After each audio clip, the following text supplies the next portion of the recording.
ঘন মেঘে ঢাকা পাহাড়ের চূড়ায়, যেখানে মানুষের উপস্থিতি যেন প্রকৃতির অসম্পূর্ণ গল্প, ঠিক সেখানে এক নাম ওসামা বিন লাদেন। একজন মানুষ যাকে কেউ বলতো বীর, আবার কেউ বলতো ভয়। কিন্তু সত্যিকারের গল্পটি কি? কিভাবে একজন সাধারণ সৌদি যুবক থেকে বিশ্ব ইতিহাস এমন কেন্দ্রে চলে এলো, যার জন্য বিশ্বের সবচেয়ে শক্তিশালী দেশ বছরের পর বছর সমস্ত শক্তি দিয়ে একটি মানুষকে খুঁজে বেরিয়েছে। আজ আমরা জানবো ওসামা বিন লাদেনের প্রকৃতি কাহিনী, কেন আমেরিকার সাথে তার শত্রুতা শুরু হয়েছিল, কিভাবে একটি অসম্ভব মিশন তাকে খুঁজে বের করে, এবং তার জীবনের শেষ মুহূর্তগুলো কেমন ছিল। সাল 1957, সৌদি আরবের জেদ্দা শহর। সেখানকার বিশাল বিলাসবহুল এক প্রাসাদে জন্ম নিল এক শিশু। তার নাম ছিল ওসামা বিন লাদেন। তার বাবা মোহাম্মদ বিন লাদেন একজন বিশাল নির্মাণ ব্যবসায়ী। সৌদি রাজ পরিবারের ঘনিষ্ঠ সম্ভ্রান্ত পরিবারের জন্ম, ঐশ্বর্যের কোনো কমতি ছিল না তার। কিন্তু ছোট ওসামা ছিল ভিন্ন। তার শৈশব থেকে অন্তর্মুখী স্বভাব, ধর্মীয় অনুশাসনের প্রতি ছিল গভীর আগ্রহ, এবং এক অদ্ভুত রকমের নৈতিক নিষ্ঠা তাকে আলাদা করেছিল অন্য ভাইদের থেকে। কিশোর বয়সে ওসামা বুঝে গেলেন এই পৃথিবীতে শুধু বিলাসিতা নয়, আরো কিছু বড় দায়িত্ব রয়েছে মানুষের।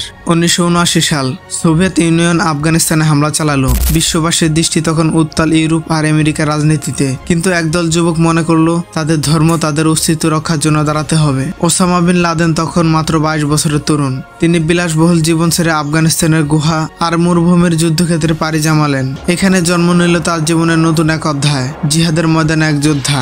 তৎকালীন সময় আমেরিকা ওসামাদের মতো মুজাহিদদের সমর্থন করেছিল। তাদের প্রশিক্ষণ দিত, অস্ত্র সহায়তা দিত সোভিয়েত ইউনিয়নের বিরুদ্ধে যুদ্ধ করার জন্য।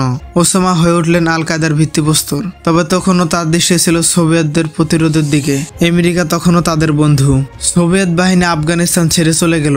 যুদ্ধ শেষ হলো, কিন্তু শান্তি ফিরে আসলো না। ওসামা তখন বুঝতে পারলেন আফগান যোদ্ধাদের ব্যবহার করে এখন নতুন এক মোড় নিতে চলেছে বিশ্ব রাজনীতিতে। মধ্যপ্রাচ্যে আমেরিকার প্রভাব বাড়াচ্ছে, বিশেষ করে 1990 সালে কুয়েত যুদ্ধের সময় সৌদি আরবে আমেরিকান সৈন্যদের উপস্থিতি তাকে গভীরভাবে আহত করে। তার ধর্মীয় বিশ্বাসে এটি ছিল অগ্রহণযোগ্য।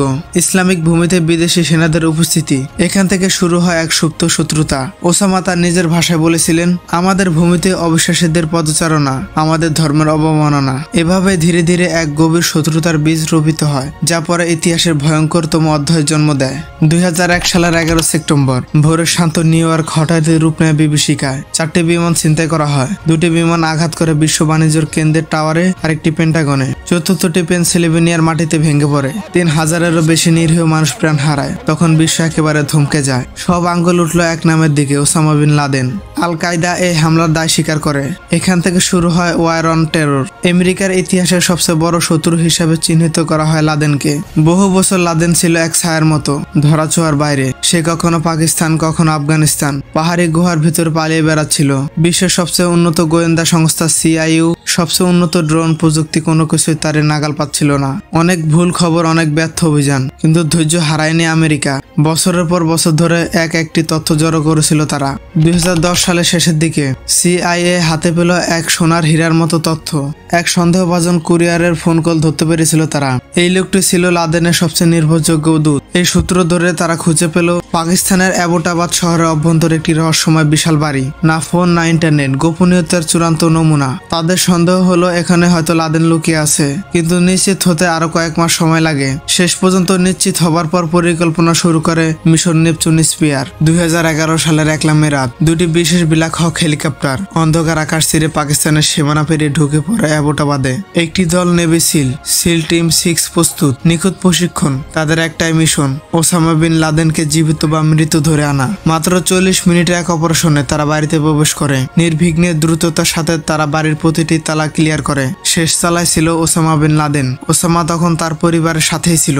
শেষ মুহূর্তে প্রতিরোধের চেষ্টা করেননি তিনি। তাকে গুলিবিদ্ধ করা হয়। মৃত্যুর কোলে ঢলে পড়ে ওসামা বিন লাদেন। তার মৃতদেহ নিশ্চিত করে হেলিকপ্টারে করে নিয়ে যাওয়া হয়। বিশ্বের বিভিন্ন প্রান্তে প্রতিক্রিয়া ছড়িয়ে পড়ে। কেউ উল্লাস করে, কেউ বিষণ্ণ। অনেকে মনে করে বিশাল অধ্যায় শেষ হলো, আবার কেউ বলে ধারণা নয়, লাদেনের ভাবনা টিকে থাকবে মানুষের ইতিহাসের গভীরে। ওসামার মৃতদেহ সমুদ্রের গভীরে সমাহিত করা হয় ইসলামিক রীতি মেনে সম্মান সহকারে। আজ এত বছর পরও প্রশ্ন থেকে যায়, ওসামা বিন লাদেন কি হারিয়ে গেছে, নাকি তাকে রেখে যাওয়া আদর্শ, চিন্তা এবং প্রশ্নগুলো আজও বিশ্ব জুড়ে বেঁচে থাকে। তিনি হয়তো আজ নেই, কিন্তু তার নাম ছায়া ইতিহাসের পাতায় অমর হয়ে আছে।